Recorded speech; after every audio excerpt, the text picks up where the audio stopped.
3 grandes raisons pour le FC Barcelone peut littéralement massacrer Valence lors de leur affrontement. Une attaque en feu, avec des individualités qui font trembler l'Europe. Le premier atout majeur du FC Barcelone pour écraser Valence réside dans son puissant secteur offensif, capable de détruire n'importe quelle défense. Avec des joueurs comme Lamine Yamal, prodige de 18 ans qui ne cesse d'impressionner par sa vitesse, sa créativité et sa capacité à éliminer en 1 contre 1, le Barça possède une arme imprévisible que Valence aura du mal à contenir.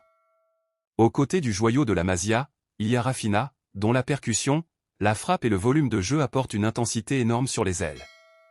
Et comment ne pas mentionner Robert Lewandowski, véritable tueur de surface, capable de transformer la moindre occasion en but.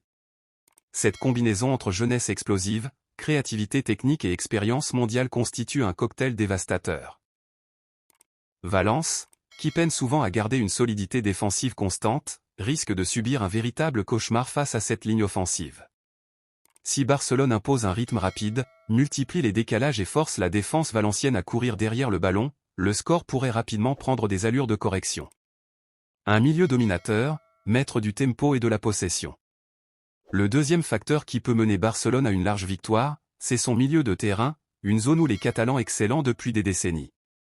Avec des joueurs comme Pedri et Fermín López, capables de créer des espaces avec une passe millimétrée ou une accélération soudaine, Barcelone peut rapidement asphyxier Valence. À cela s'ajoute Gavi, quand il est disponible, un joueur au tempérament guerrier, qui apporte de l'agressivité et une intensité constante, empêchant l'adversaire de respirer.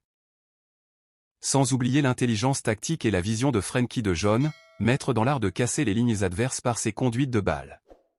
Ce milieu a une double arme, d'un côté, il peut ralentir le jeu et endormir l'adversaire grâce à la possession, de l'autre, il peut accélérer soudainement et créer une avalanche d'occasions. Valence, qui mise souvent sur les contres rapides, risque d'être privé de ballon et donc totalement étouffé. Si le Barça garde la maîtrise du ballon comme à son habitude, Valence n'aura ni l'énergie ni les solutions pour rivaliser. Une défense plus solide et un gardien prêt à fermer la porte.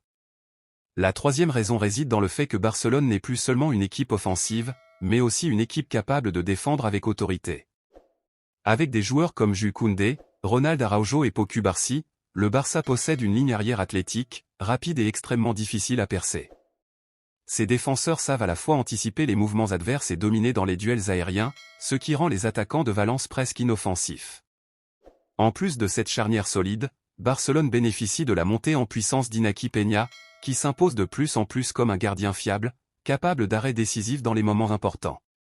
Si Valence parvient à se procurer quelques occasions, il faudra encore franchir ce dernier rempart.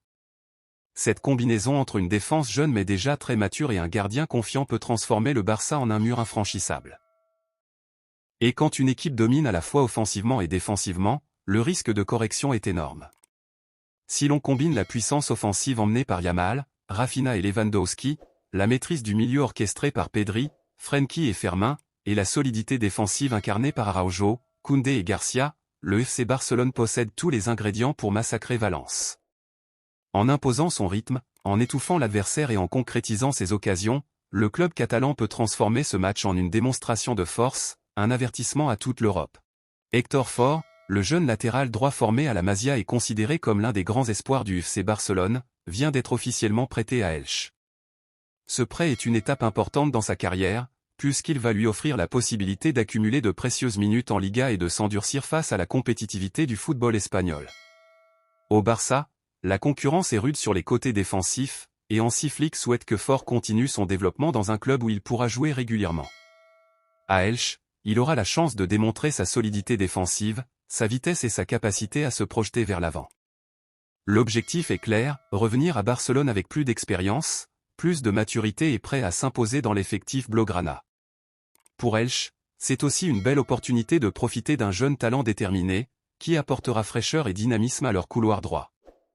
Ce prêt est donc une décision bénéfique pour toutes les parties. Le Barça, qui fait grandir son joyau, Elche, qui renforce son équipe, et bien sûr Hector Ford lui-même, qui franchit un pas décisif dans sa jeune carrière. N'oubliez pas de mettre un like, de vous abonner à la chaîne et de partager la vidéo.